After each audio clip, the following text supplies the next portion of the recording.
आज श्री भगवंत ने हम सभी को जो कुछ दिया है वह जब तक मुक्ति प्राप्त नहीं होगी, मुझे विश्वास है वो पर्याप्त दिया है। तव पद मेरे हे में मम हे तेरे पुनीत चरणों में, अवलो नीन रहूं प्रभु जबलो न पाया मुक्ति कर। बस जैसे भगवान से हम प्रार्थना करते हैं, यही प्रार्थना गुरु भगवान के चरणों में है कि हे भगवान, जो आपने हम सबको तत्व दिया है, जो मार्गदर्शन दिया है, जो आपने सूत्र दिए हैं, वो जब तक मुक्ति प्राप्त ना हो तब तक उनका हम अमल करते रहे, उन पर हम चलते रहे। आचार्य भगवंत का सबसे अच्छा सूत्र रहता था कि हम इधर उधर ना देख करके अपने कर्तव्य पर लगे रहें। जैसे एक घोड़ा होता है, वह अपने लक्ष्य पर चलता है, आजू बाजू में साहिबान बांध लेता है। साहिबान समझते हो ना? हाँ, क्योंकि यहाँ वहाँ दृष्टि जाएगी तो हमारा लक्ष्य छूट सकता है। लेकिन यदि हमारी दृष्टि यहाँ वहाँ नहीं जाएगी, लक्ष्य पर बनी रहेगी, तो हम निश्चित रूप से वहाँ गंतव्य पर पहुँच जाएंगे। यहाँ वहाँ के प्रलोभन में फंसेंगे तो हम भटक सकते हैं, लेकिन यदि प्रलोभन दिखाई ही ना दे तो फंसने की बात ही नहीं। यदि हमारी इंद्रियों पर और जिह्वा पर, दो पर कंट्रोल है, हम कहीं भी दुनिया में जाएंगे, हमारे लिए कहीं भी आपत्ति नहीं आ सकती। बस आँखों को कंट्रोल में रखो और जिह्वा को कंट्रोल में रखो। आँखों का अर्थ है देखना। देखोगे तो या तो कोई पदार्थ अच्छा लगेगा या बुरा लगेगा। अच्छा लगेगा तो राग होगा, बुरा लगेगा तो द्वेष होगा, तो बस संसार हो जाएगा। और जब बोलोगे तब गड़बड़ में बोल सकते हो, इसलिए जिह्वा पर कंट्रोल। खाते समय भी, बोलते समय भी जिह्वा पर कंट्रोल है और नेत्र पर कंट्रोल है, तो बस समझना आपका सब चीज़ों पर कंट्रोल है। और जिसके हाथ में रिमोट कंट्रोल होता है वो अपनी गाड़ी को अच्छे से चला लेता है। जीवन में बस इतना ही करना है, दृष्टि का परिमार्जन करना है और अपनी वाणी का परिमार्जन करना है। याद रखो, आपकी यदि दृष्टि अच्छी है तो दुनिया आपको बहुत अच्छी लगेगी। कहीं भी जाओगे आप, दृष्टि अच्छी है तो रेगिस्तान की रेत में भी आपको कश्मीर की हरियाली नजर आएगी। और यदि आपकी वाणी अच्छी है, जुबान अच्छी है, तो दुनिया को आप अच्छे लगेंगे। और जब दुनिया को आप अच्छे लगेंगे और आपको दुनिया अच्छी लगेगी, विडंबना समाप्त हो जाएगी। बस दो ही चीज़ें तो हैं, या तो कभी दुनिया हमें अच्छी लगती है, दुनिया को कभी हम अच्छे नहीं लगते। हम दुनिया को अच्छी लगने लगे, दुनिया हमें अच्छी लगने लगेगी, बस फिर तो आनंद ही आनंद है। जहाँ दृष्टि डालो, जहाँ पहुँच जाओ वहाँ बस दो चीज़ों का परिमार्जन।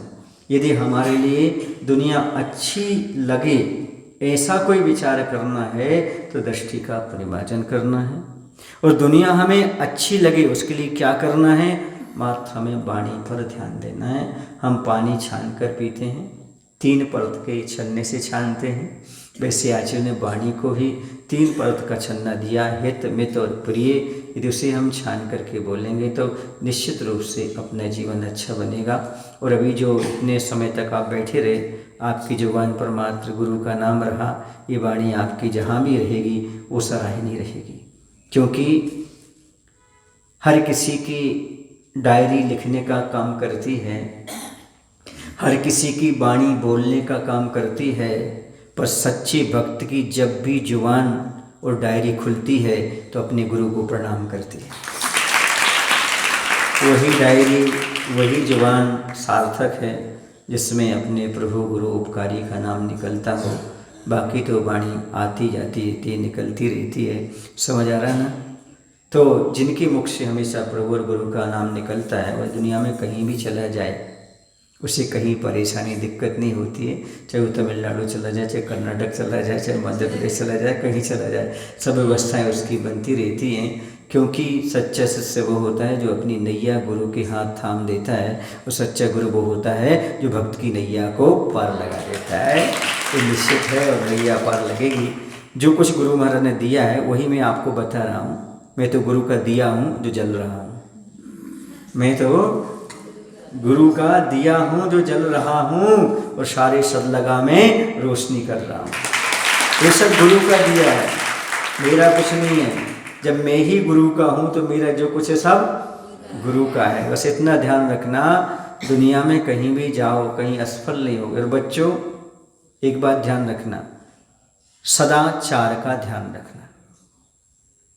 कितने का? 4 का।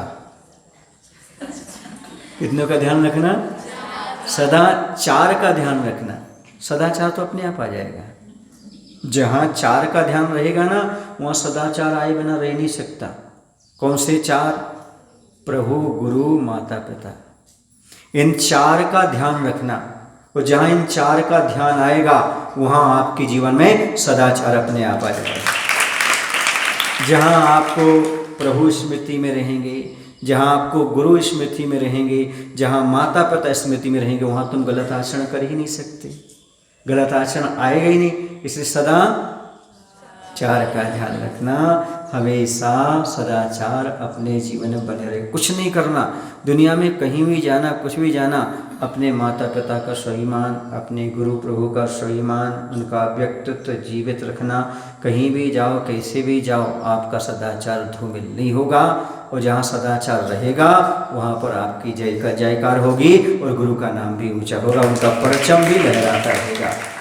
पढ़ाई करने के बाद जाओ, पढ़ते समय जाओ, कहीं भी जाओ, 4 हमेशा ध्यान रखें, मेरे प्रभु की क्या आज्ञा है, मेरे गुरु ने क्या कहा है, मेरे माता पिता को हमने क्या अरमान सजो, उन्होंने क्या किया है। समझ रहे आप लोग कि नहीं? एक और बात मैं कहता हूँ, जब भी भगवान से प्रार्थना करना तो अपने लिए नहीं करना, कभी नहीं करना, माता पिता के लिए प्रार्थना करना। क्या प्रार्थना करना? हे भगवान, माता पिता के सपने पूरे करना। क्या भाव रखना? पूछो क्यों? क्योंकि माता पिता के सपने में आप ही रहते हो। समझ आ रहा है ना? माता पिता के सपने में कौन रहते हो? आप ही रहते हो। माता पिता के सपने पूरे करने का अर्थ है आपके सपने पूरे करना। इसलिए स्वार्थी बन करके हम ये ना कहें कि माता पिता के सपने पूरे करो, है ना, अपने सपने पूरे करो, और क्या करो, माता पिता और गुरु का जो सपना है वो हम पूरा कर सकें, बस यही अपना है।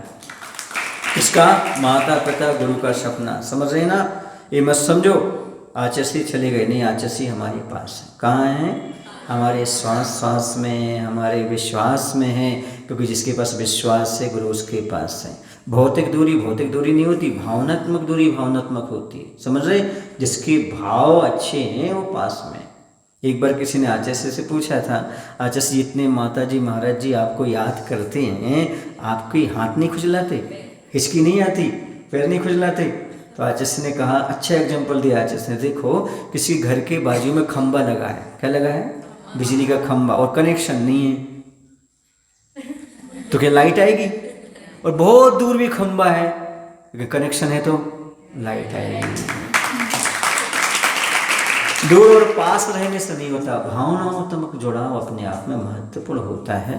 भक्त और भगवान की भौतिक दूरी होए, पर भावों से कब दूर हो, पास हमेशा होए। भक्त और भगवान कभी दूर नहीं होता, वो हमारे पास ही रहता है, विश्वास रहता है, उनका व्यक्तित्व बना रहे, उन्होंने जो हमें शिक्षा दी है उस पर हम अमल करते रहें, और हमारे लिए आचार्य समय सागर जी महाराज को प्रदान करके गए, उनके अनुसार अपन चलते रहें, यही हमारा लक्ष्य होना चाहिए। उसी दिशा में हमें आगे बढ़ना चाहिए। बोलो महावीर भगवान की जय, आचार्य विद्यासागर जी महाराज की जय।